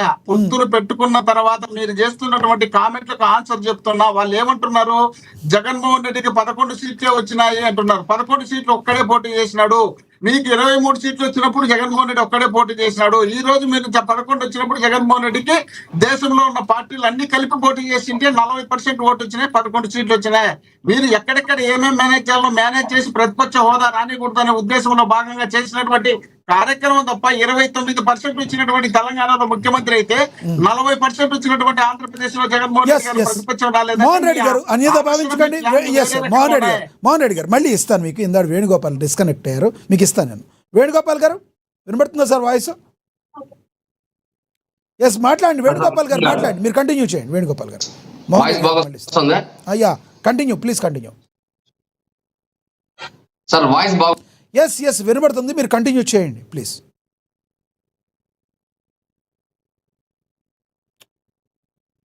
వేణుగోపాల్ గారు ఓకే. ఎస్ మోహన్ రెడ్డి గారు మీరు కంక్లూడ్ చేయండి, మాట్లాడండి. మీరు మాట్లాడండి, కంటిన్యూ చేయండి. తెలంగాణలో తమిళనాడులో చంద్రబాబు నాయుడు గారు మొత్తం 3-4 నియోజకవర్గాల్లో ఇంటింటికి పోయి ఆ తెలుగులో వచ్చి తమిళంతో మాట్లాడి తెచ్చే డిపాజిట్ రాకుండా ఓడిపోయినారు. అక్కడ జగన్మోహన్ రెడ్డి గారి ఫోటో ఎత్తితే విజిల్ వేసి కేకలేసి ఆ చుట్టుపక్కల ఆంధ్రప్రదేశ్ చుట్టుపక్కల ఉండే 50 నియోజకవర్గాల్లో విజయ్ గెలిచినారు. ఎక్కడ చెప్తారా మీరు మాకు పోలిక? దేశంలో నెంబర్ 1 స్టేజ్. సో ఇప్పుడు ఆయన సంపాదించిన 108లో 50 నియోజకవర్గాల్లో జగన్మోహన్ రెడ్డి గారే గెలుపుకి కీలకం అంటారు. నెంబర్ వన్ క్రేజ్ దేశంలో జగన్మోహన్ రెడ్డి గారికి ఉంది. జాతీయ పార్టీ అంటే ప్రధానమంత్రిగా పోటీ పడగలిగే జగన్మోహన్ రెడ్డి గారు ఆంధ్రప్రదేశ్ లో విజయశేఖర్ రెడ్డి గారు నవ్వుతున్నారు సార్ మీ ఎలివేషన్ కి అటు చూడండి. విజయశేఖర్ రెడ్డి గారు నవ్వు ఆపుకోలేకపోతున్నారు. నవ్వు ఏమైపోతారో చూడండి. ఆయన లక్ష్మీనాథ్ గారు మీరు అమాయకంగా ఆలోచన చేస్తున్నారు. ఆంధ్రప్రదేశ్ కాదు, కర్ణాటక పో, తెలంగాణ పో, ఎక్కడన్నా పో, జగన్మోహన్ రెడ్డి గారు పోతే ఏ రాష్ట్రం మనం మీరే చూస్తున్నారు. ఏడా తెలంగాణకు వాయిదాకు పోతే ఏం చెప్పారు, దీని గురించి కూడా డిబేట్ పెట్టారు. ఏ విధంగా క్రేజ్ ఉందో సో ఇప్పుడు కేసీఆర్ గారు ఎలా అయితే బీఆర్ఎస్ చేశారో అట్లాగే మీరు కూడా ఒక జాతీయ పార్టీ చేస్తున్నారంటారు. ఆలోచన ఉందా? అరే కేసీఆర్ కు జగన్మోహన్ రెడ్డికి ఫేస్ వాల్యూ తేడాలు పెడితే ఎట్లా? కేసీఆర్ గారు ఆంధ్రప్రదేశ్ తెలంగాణకు పనికి వచ్చినారు. ఓకే, కేసీఆర్ గారు అక్కడ వేరే రాష్ట్రాలకు పోయి అంత క్రేజ్ పెంచుకునే కెపాసిటీ లేదు. కానీ ఆంధ్రప్రదేశ్ లో జగన్మోహన్ రెడ్డి గారికి ఉన్న క్రేజ్ భారతదేశంలో ఏ రాజకీయ ప్రాంతీయ పార్టీ నాయకునికి కూడా లేదు. అదేంటి సార్, జగన్ గారు సీఎం అవడానికి కాదు సార్, జగన్ గారు సీఎం అవడానికి ప్రతిరోజు ఉపవాసం చేసిన వ్యక్తిని మర్చిపోయి మీరు కేసీఆర్ ను తక్కువ చేస్తే ఎట్టా సార్? ఇక్కడి నుంచి అక్కడికి ఎన్నెన్నో కార్లు పంపించిన వ్యక్తి పాపం ఆయన కోసం మీరు కేసీఆర్ గారిని ఎలా అంటే? ఆయన పంపలే మీరు పంపలే. నేను ఆయన తక్కువ చేయలే. మీరు వేరే రకంగా చెప్పద్దు కానీ ఆయన తక్కువ చేయలే. ఆయనతో క్రేజ్ ఎట్లా? ఆంధ్రప్రదేశ్ కాదు, భారతదేశంలో, ఒక తెలంగాణ కాదు, భారతదేశంలో ఏ ప్రాంతీయ పార్టీ నాయకునికి కూడా జగన్మోహన్ రెడ్డి గారికి ఉన్న క్రేజ్ లేదు. దాంట్లో గుండెల మీద చేసుకొని చెప్తా ధైర్యంగా నిజమని. ఎందుకు వచ్చింది సార్ ఆ క్రేజ్? సార్ ఒక్క మాట ఓపెన్ గా మాట్లాడుతున్నాం. మోహన్ రెడ్డి గారు మిమ్మల్ని నేను డిస్టర్బ్ చేయట్లేదు. జగన్మోహన్ రెడ్డి ఇప్పుడు ఆయన అంటే ఒక టీఆర్ఎస్ అంటే ఒక ఆయన ఉద్యమ లీడర్ కాబట్టి పోనీ ఏదో అనుకోవచ్చు. జగన్మోహన్ రెడ్డి గారు ఏం చేశారని ఆంధ్రప్రదేశ్లో కాకుండా భారతదేశ వ్యాప్తంగా క్రేజ్ ఉందంటారు మీరు? ఇప్పుడు జగన్మోహన్ రెడ్డి గారు ముఖ్యమంత్రిగా ఉన్నప్పుడే ఇతర రాష్ట్రాల్లో జగన్మోహన్ రెడ్డి గారి పథకాలు కావాలని కోరినటువంటి సందర్భం తెలంగాణలో ఉంది, తమిళనాడులో ఉంది, ఒరిస్సాలో ఉంది. వీడియోలు వచ్చినాయి. వీడియోల్లో బ్రహ్మాండంగా జగన్మోహన్ రెడ్డి లాంటి ముఖ్యమంత్రి మాకు కావాలని. ఒకటి. రెండోది మీరు అంటున్నారు కదా జగన్మోహన్ రెడ్డి గారు ఏం చేసినారని. తండ్రి కోసం 660 మంది చనిపోతే చనిపోయిన కుటుంబాలను ఓదార్చాలన్నప్పుడు కాంగ్రెస్ పార్టీ జాతీయ పార్టీ ఓదార్చొద్దు అంటే మీతో నేను ఉండను, మీరు ముఖ్యమంత్రి పదవి ఇస్తాం, ఓదార్చొద్దు, తిరగద్దు అని చెప్తే మీ ముఖ్యమంత్రితో కేంద్ర మంత్రితో నేను జనం కోసం మా నాయనకి ఇచ్చినటువంటి మాట కోసం పోతానని చెప్పి వాళ్ళతో ఎదిరించి 16 నెలలు జైల్లో ఉన్నటువంటి వీరుడయ్యా. అలాంటి వ్యక్తిని పట్టుకొని ఏం చేసినట్టు త్యాగమంటే ఇలాంటి కుయుక్తులు పడి ఇలాంటి నిజాయితీ పనిగా ఉన్నటువంటి జగన్మోహన్ రెడ్డి లాంటి లీడర్ను ఎదగనీకుంటున్న ఉద్దేశంలో భాగంగా టాపిక్ మీద కంక్లూడ్ చేయండి సార్. మోహన్ రెడ్డి గారు టాపిక్ మీద కంక్లూడ్ చేయండి. టాపిక్ మీద చేయండి. కరెక్టే. టాపిక్ మీద ఏంటంటే ఏదైతే విజయ్ గారికి అదేవిధంగా పవన్ గారికి పోలిక విషయంలో రానున్న రోజుల్లో ఏమన్నా డిఫరెంట్గా ఏమన్నా ఏపీలో జరగబోతుందని మీరు భావిస్తున్నారా? మీకు కాలం కలిసి వచ్చేటట్టు ఏమైనా ఉందా? కంక్లూడ్ చేయండి. విజయ్ గారికి పవన్ గారికి పోలిక పూర్తి తేడా ఉంది.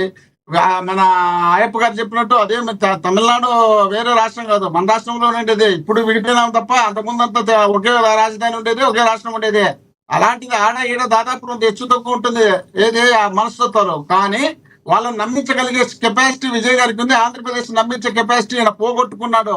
ఈయన ముందే పోగొట్టుకోకుండా నిలబెట్టుకుని ఉండేవాడు. రెండోది ఆయన ముఖ్యమంత్రి డిప్యూటీ సీఎం గా ఉన్నారు. ఇప్పుడు డిప్యూటీ సీఎం గా ఉన్నాక అధికారంలోకి వచ్చిన తర్వాత ఏ విధమైనటువంటి పనులు చేసినారు అంటారు. అటు చూడు మీరు చూపిస్తున్నారు. రోడ్డు మీద నడుచుకుంటూ వచ్చేది, ఆ రోడ్డు మీద నడుచుకుంటూ వచ్చేది మనుషులు వచ్చి ఇచ్చే పారలతో పీకెచ్చే బయటకు లేచింది. అంటే మీరు చేసినటువంటి పనే చండాలంగా ఉంది అనే దానికి ఇలాంటి నిదర్శనం. ఇలాంటివి చూసినప్పుడు ఏమనిపిస్తుంది అంటే వీళ్ళు అధికారం వచ్చినా కూడా ఇదే కదా ఒరగబెట్టేది, ఇలాంటి ఒరగబెట్టే క్యాండిడేట్లు మనకు అవసరం అనే అభిప్రాయం జనములకి పోతుంది. కాబట్టి ఆ పోకుండా ఉండడానికి ముందే ప్రయత్నం చేయాల్సిందే.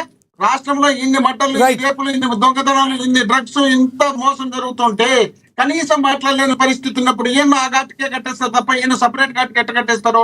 రాష్ట్రంలో జరిగినటువంటి అన్యాయాలపైన ఏ ఒక్క చోట ఆయన మాట్లాడి ఉంటే పవన్ కళ్యాణ్ సపరేట్, పవన్ కళ్యాణ్ ట్రాక్ వేరుగా ఉంటుందనే ఆలోచన జనంలోకి వస్తుంది.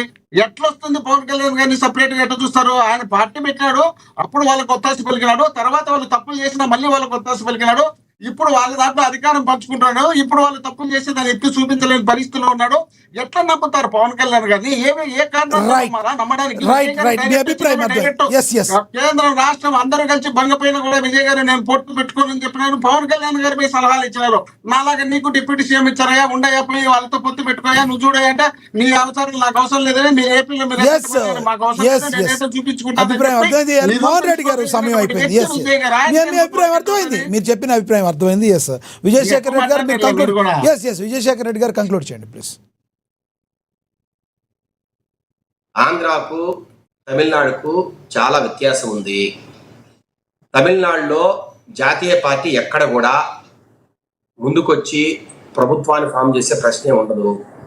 మీరు చూడండి, గత 50-60 సంవత్సరాలుగా కాంగ్రెస్ కావచ్చు, లేదంటే బీజేపీ అయితే నిన్నటి వరకు అసలు ఉరికే లేదనుకోండి, కాంగ్రెస్ ఏ రోజైనా గవర్నమెంట్ ఫామ్ చేసే పరిస్థితి ఉందా? అది ఫామ్ చేసి 30-40 సంవత్సరాల ముందు ఇప్పుడు జరిగింది. బట్ మొన్నటి వరకు సార్ ఆంధ్ర రాష్ట్రం తెలంగాణ ఆంధ్ర విడిపోయినంత వరకు కూడా కాంగ్రెసే గవర్నమెంట్ ఫామ్ చేస్తుంది ఇక్కడ. అంటే జాతీయవాదానికి ఇక్కడ వాల్యూ ఉంది సార్ ఆంధ్రప్రదేశ్ లో. అదే తమిళనాడులో అక్కడ ఈ హిందీకి సంబంధించిన విషయంలో కావచ్చు, లేదంటే జాతీయ పార్టీలకు అక్కడ వాల్యూ ఇవ్వరు. వాళ్ళు ద్రవిడియన్ పార్టీలకే వాల్యూ ఇస్తారు. వాళ్ళకు లోకలైజేషన్ ఎక్కువ, ప్రాంతీయవాదం ఎక్కువ అక్కడ. Correct, 100% correct. బేసిక్ డిఫరెన్స్ ఆంధ్రాకి తమిళనాడుకి బేసిక్ డిఫరెన్స్ అది. అవును. రెండోది ఏంటంటే సార్, ఈ రోజు అక్కడ లీడర్షిప్ ప్రాబ్లం ఉంది. స్టాలిన్ అనే వ్యక్తి ఏమి పెద్దగా జనాల్లోకి తిరిగి పెద్ద స్థాయి లీడర్ ఏం కాదు. కరుణానిధి కొడుకుగా మాత్రమే సార్ ఒక్క నిమిషం. ఎప్పుడైతే జయలలిత గారు చనిపోయారో, ఎప్పుడైతే ఏఐటీఎంకి దెబ్బతిందో, ఆటోమేటిక్ గా ఆల్రెడీ ఉన్న పార్టీకి ఓట్లు వేశారు మొన్న లాస్ట్ టైం 2021లో. కానీ అంతేగాని స్టాలిన్ గారు పెద్ద ఇమేజ్ అంటే ఇప్పుడు ఎంజీఆర్ కాదు సార్, అంటే ఇప్పుడు ఎంజీఆర్ ని రాజశేఖర రెడ్డి గారు అనుకుంటే స్టాలిన్ గారిని జగన్మోహన్ రెడ్డి అంటారు, 1 టైం సీఎం అంటారు మీరు. కాదు సార్, ఎంజీఆర్ గారిని రాజశేఖర రెడ్డి గారు అనుకుంటే స్టాలిన్ గారిని మీరు జగన్ గారు అంటారు, 1 టైం సీఎం అంటారు మీరు. అంటే జగన్ జగన్మోహన్ రెడ్డి గారు చెప్పినారు, మీరేంది దాన్ని చూసి మీరు మాట్లాడతారు? జగన్మోహన్ రెడ్డి గారు వినపడదు. ప్లీజ్ శేఖర్ రెడ్డి గారు ప్లీజ్. అక్కడ స్టాలిన్ కావచ్చు, అట్లాగే పళనిస్వామి కావచ్చు, ఇద్దరికి కూడా అంత మాస్ ఇమేజ్ ఉన్న వ్యక్తులు కాదు. కేవలము అంతకు పూర్వం ఏదైతే వాళ్ళ లీడర్స్ ఉన్నారో, ఒక పక్క జయలలిత గారి ఫోటో, ఇంకొక పక్క కరుణానిధి ఫోటో పెట్టుకొని వాళ్ళు ఎలక్షన్స్ పోయే పరిస్థితి. సొంత ఇమేజ్ ఉన్న వ్యక్తులు కాదు. విజయ్ అనే వ్యక్తి ఎప్పుడైతే మాస్ ఇమేజ్ ఉన్న వ్యక్తి, చాలా సంవత్సరాల నుంచి సార్ రజనీకాంత్ గారితో ఈక్వల్ గా ఫ్యాన్ ఫాలోయింగ్ ఉన్న వ్యక్తి, ఆయన ఆ సంఘాలు ఉన్న వ్యక్తి. 2009 నుంచే రాజకీయ అరంగేయడానికి 2009 నుంచే ప్లాన్ చేసిన వ్యక్తి సి జోసెఫ్ విజయ్ అనే వ్యక్తి. ఆయన నిన్న మొన్న పార్టీ పెట్టారు మీరు అంటున్నారు. నేను చెప్తున్నా 2009లోనే విజయ్ మక్కల్ ఇలక్కం అని ఒక ఎన్జిఓ స్థాపించారు. ప్రతి జిల్లాలో కూడా ప్రజలకు సేవ చేసినారు.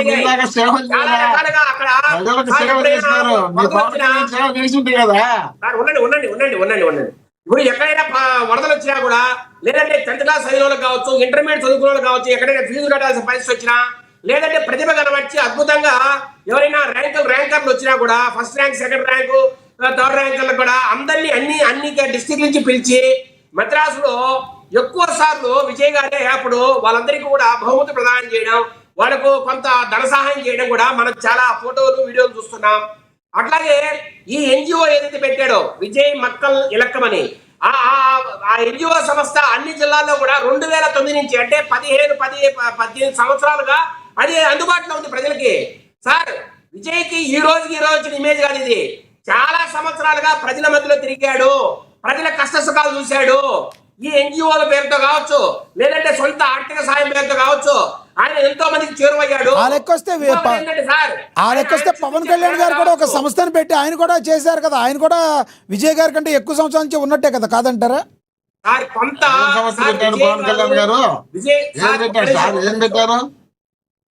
ఒక్క నిమిషం, ఇక్కడ ఒక చిన్న ఇబ్బంది అయితే మనం అర్థం చేసుకోవాలి. విజయ్ గారు ఎప్పుడు కూడా ప్రజల నుంచి ఏం ఆశించలా. మొట్టమొదటిసారి 2026లోనే ఎలక్షన్ లో ప్రజల్లో ఓట్లు ఆశించారు. కానీ 2009లో ఒకసారి ప్రజారాజ్యం పేరుతో ఏదైతే వీళ్ళు ప్రజలేకి వచ్చారో, ఆ రోజు ఒక పక్క వైఎస్ రాజశేఖర రెడ్డి, ఇంకో పక్క చంద్రబాబు నాయుడు గారు అంటే స్టాల్ వాడుతున్నారు ఆ రోజు. సార్ ఆ రోజు వ్యాక్యూమ్ తక్కువ, కానీ చిరంజీవి గారు ధైర్యంగా ట్రై చేశారు. కాకపోతే కొన్ని సమస్యలు, కొన్ని రీజన్స్ వల్ల ఆ రోజు సార్ ఆయన మీరు మీరు మీరు దయచేసి అర్థం చేసుకోండి. చిరంజీవి గారికి కూడా 1 కోటి ఓట్లు వచ్చాయి, తక్కువే రాలా ఆ రోజు. 1 కోటి ఓట్లు వచ్చాయి చిరంజీవి గారికి, ప్రజారాజ్యానికి. సీట్లు తక్కువే ఉండొచ్చు, 18 సీట్లే వచ్చిండొచ్చు, కానీ ఓట్లు బలంగా వచ్చాయి ఆ రోజు. సార్ అలాగే ముందుకు పోయింటే కథ వేరుగా ఉండేది. కానీ చివరిగా ఏం చెప్తారు చెప్పండి. సమయం అయిపోయింది. చివరిగా ఏం చెప్తారు, టాపిక్ మీద కంక్లూడ్ చేయండి. పవన్ కళ్యాణ్ గారు విజయ్ గారి లాగా పవన్ కళ్యాణ్ గారు ఫ్రెష్ గా ఆయన ఏదో అడుగుతున్నారు, మోహన్ రెడ్డి గారు ఏదో అడుగుతున్నారు, సముచిత స్థానాలు ఇస్తారా, 21ని జస్ట్ డబల్ చేసామని ఒక 35 స్థానాలతో సరిపెట్టుకుని మళ్ళీ పొత్తులో ఉండాలంటారని అడుగుతున్నారు. సార్ ఒకటి, పవన్ కళ్యాణ్ గారు మహామేధావి, మంచి మంచి దక్ష కలిగిన వ్యక్తి, మాస్ ఇమేజ్ ఉన్న వ్యక్తి. ఆయన తీసుకోకూడదా సార్? పవన్ కళ్యాణ్ గారికి మేము చెప్పేది సార్, మేము మోహన్ రెడ్డి గారు లేదంటే అయ్యప్ప గారు చెప్తే ఆయన సీట్లు తీసుకుంటారా? మేము 50 తీసుకోమంటే ఆయన తీసుకుంటారా? ఆయన తెలియదంటారా? పవన్ కళ్యాణ్ గారికి ఆ మాత్రము సార్ ఆ మాత్రం నాలెడ్జ్ లేదంటారా? సార్ ఆయనకు ఆయన ఫ్యూచర్ మీద బలమైన నమ్మకం ఉంది. ఆయనకు సార్ వచ్చే 10 సంవత్సరాల్లో నేను ఎక్కడ ఉండాలా, ఈ పార్టీ ఎక్కడ ఉండాలని అన్ని ఆలోచించుకొని ముందుకెళ్తున్నారు. కాబట్టి సార్ ఆయన తగు విధంగానే రేపు అవుతారు. 20 సీట్లు ఉంటాయా, 40 సీట్లు ఉంటాయా, 50 సీట్లు ఉంటాయా అనేది కాలం నిర్ణయిస్తుంది. సార్ ఈ రోజు అయితే ప్రశాంతంగా వెళ్తాంది కూటమి ప్రభుత్వం, మంచి పేరు. ఎవరి ఆధ్వర్యంలో వెళ్తారు సార్? ఫ్యూచర్ లో కూడా చంద్రబాబు గారు ఆధ్వర్యంలో వెళ్తా, లేదంటే నారా లోకేష్ గారు ఆధ్వర్యంలో వెళ్ళొద్దు అంటారా?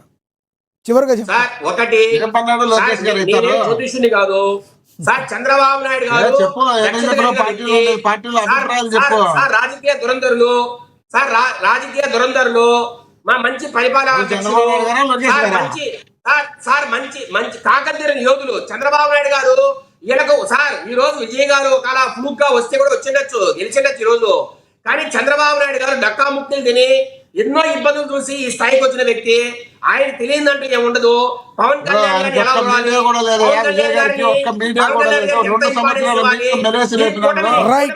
మీ అభిప్రాయం అర్థమైంది. గట్టిగా మనం గట్టిగా పెట్టాలి. ఎంత స్ట్రాంగ్ గా ఈ కూటమిని మనం ముందుకు తీసుకెళ్లాలని. వైసీపీకి అవకాశం ఎవరంటారు మీరు? వైసీపీకి అవకాశం ఇచ్చే ఛాన్సే లేదంటారు. జనం ఇస్తారు, Chandrababu Naidu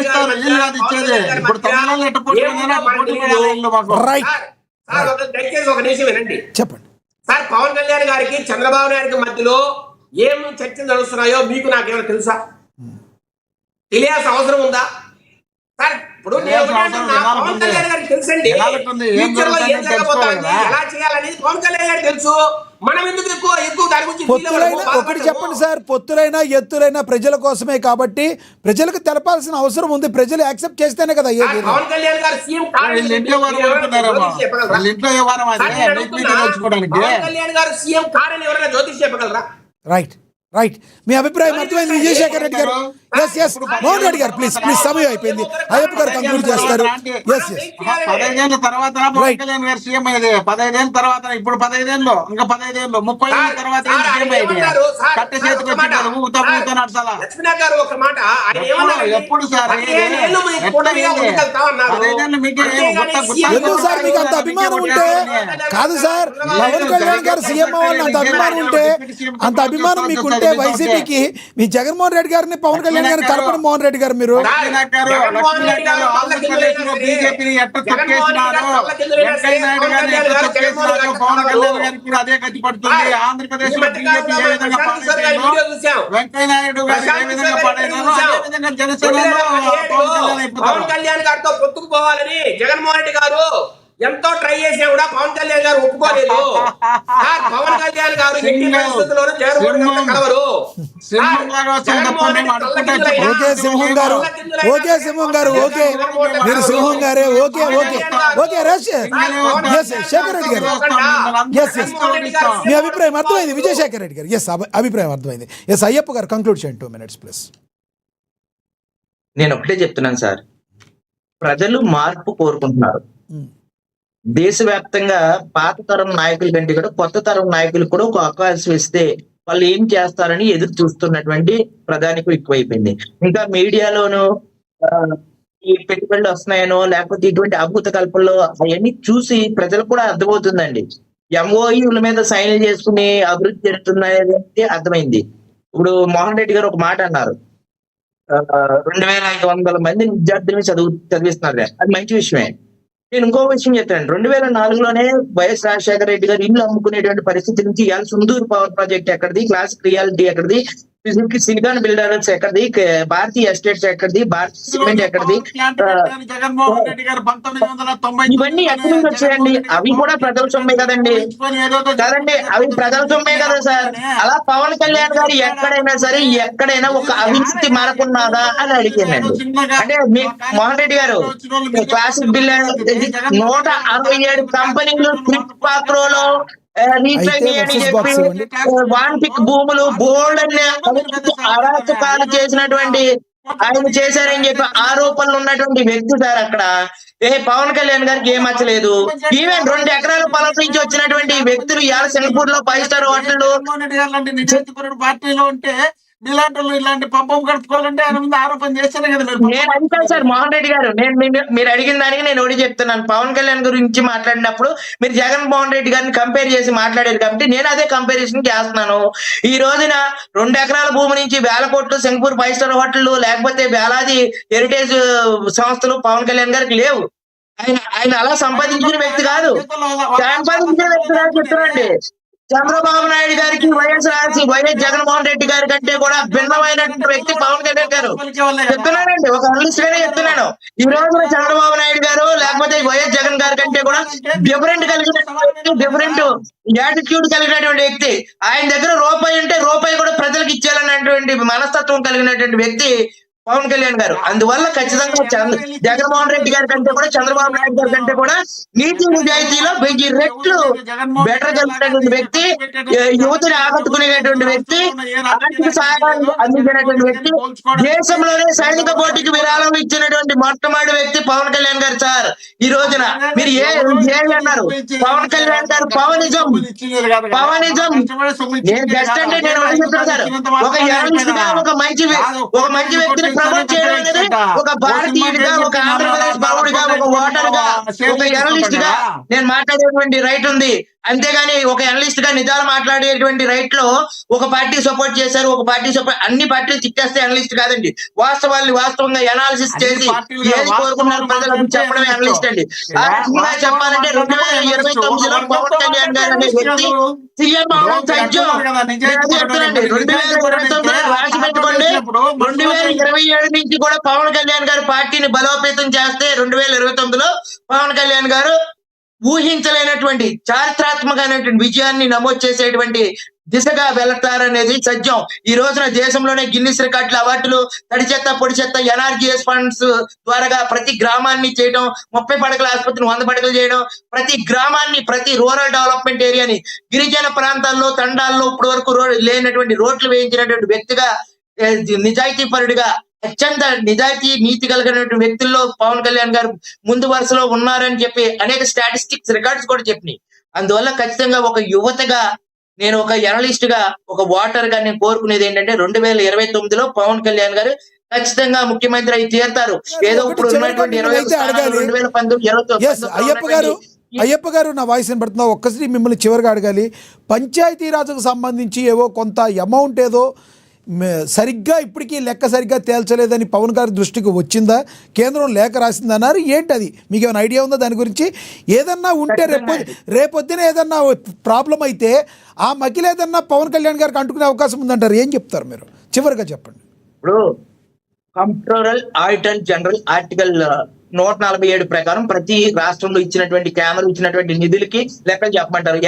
NREGS national rural employment guarantee scheme కింద గ్రామాల్లో అభివృద్ధి గ్రామ పంచాయతీల ద్వారా చేయడానికి 1120 కోట్ల రూపాయలు నిధులు ఇచ్చారు. దానికి సంబంధించినటువంటి వివరాలు కోరారు. ఇక్కడ అవినీతి వివరాలు కోరితేనే అవినీతి జరిగిపోయిందంటే ఎలాగండి? ఆయన వివరాలు కోరారు. పవన్ కళ్యాణ్ గారు వివరాలు ఇంకా ఇవ్వడానికి సమయం తీసుకున్నారు. ప్రతి గ్రామ పంచాయతీల్లో ఎన్ఏసి నిధులు ఇచ్చారు, ఎంత అభివృద్ధి జరిగింది, ఎన్ని కాంట్రాక్టులు ఎంత పని పూర్తయింది, ఎన్ని రోడ్ల నిర్మాణం జరిగింది, ఎన్ని జలజీవన మిషన్ ద్వారా ఎన్ని ట్యాపులు వేశారు, ఇవన్నీ లిస్ట్ వచ్చిన తర్వాత ఆ లిస్ట్ ప్రకారం ఆ ఖర్చు పెట్టినటువంటి లెక్కలు ఇస్తారు. దీంట్లో అవినీతి జరిగిపోయింది. కేంద్రం లేఖ రాయడం అనేది 1120 కోట్లకి. రైట్ రైట్ అంతేగాని ఆ నిధులకి లెక్కలు నేను చెప్పలేదు, నా అవినీతి జరిగిందని ఏమైనా కేంద్రం చెప్పిందా? అరే అక్కడ ఆ నిధులు ఎలా కేంద్రం ఖర్చు పెట్టారు, లెటర్ ఏమేం పెట్టారు, చేశారు, మీరు ఆ అవినీతి నిధులకి పాల్పడ్డారని వివరాలు కేంద్రం ఇవ్వని నుంచి పోయారు. లెటర్లు వచ్చినాయి. ఆ నిధులకి వివరాలు ఇస్తారు. వచ్చినాయి, మీరు దాన్ని మర్చిపోతే ఎట్లా? కేంద్రం కొట్టింది ఏమయ్యా, మీకు ఇచ్చినటువంటి నిధులు ఏం చేసినావు, దాన్ని మొత్తం దుర్వినియోగమైనా, దీని గురించి పట్టించుకోవడం లేదు, దీని మీద లెక్కలు దుర్వినియోగం చెప్పమని అయితే చెప్పి కేంద్రం ఎవరు చెప్పారు సార్? ఇప్పుడు 30,000 కోట్ల రూపాయలు పంచాయతీలకు వచ్చినటువంటి వేరే అకౌంట్స్ మందికి గత 2018 నుంచి 24 వరకు అప్పుడు కూడా కేంద్రం లేఖలు రాసింది. ఈ రోజున కేంద్రం ఇచ్చినటువంటి సొమ్ము ఏదైతే 1120 కోట్లు అయితే ఏదైతే ఉందో మీకు అభివృద్ధి కనబడలేదా? 14,000 కోట్ల రూపాయలు పొడి చెత్త రీసైక్లింగ్, గ్రామీణ ప్రాంతాల్లో రోడ్లు నిర్మాణాలు, డ్రైన్ నిర్మాణాలు, జలజీవన్ మిషన్ ఖర్చు పెట్టిన ఖర్చు ఇలాంటి ఎక్కడి నుంచి వచ్చిందండి? ఇదంతా ఖర్చు పెట్టకపోతే ఇవన్నీ ఇన్ని రోజులు రైట్ మోహన్ రెడ్డి గారు ఒకటి దేనికి ఖర్చు పెట్టారని రాసిన లెటర్ కి దుర్వినియోగం అనే దానికి రెండింటికి చాలా తేడా ఉంది. మీరు ప్రతిదాన్ని అడ్వాంటేజ్ తీసుకోవాలనుకుంటే ఎట్లా? మీ పార్టీ ఏం చేశారని అడిగారు, దానికి కారణం వాళ్ళు చెప్తారని చెప్తున్నారు. దుర్వినియోగం అయిందని లెటర్ రాసింది మీ దగ్గర ఏమైనా ఉంటే చెప్పండి. అలా స్టేట్మెంట్ ఏమైనా ఇచ్చారా? ఇవ్వలేదు కదా. 1100 లక్ష్మీనారాయణ గారు 1120 కోట్లకి లెక్కలు ఇవ్వమని అడిగింది. రైట్. ఎన్ఆర్ఎస్డిఎస్ ఫండ్స్ ద్వారా ప్రతి గ్రామంలో జలజీవన మిషన్, వాటర్ ట్యాంకులు కడుతున్నారు, ప్రతి ఇంటికి నల్లా వేస్తున్నారు, ప్రతి డ్రైన్ సిస్టమ్ కడుతున్నారు, ఎన్ని చేస్తున్నారు. అదే పనే కదా.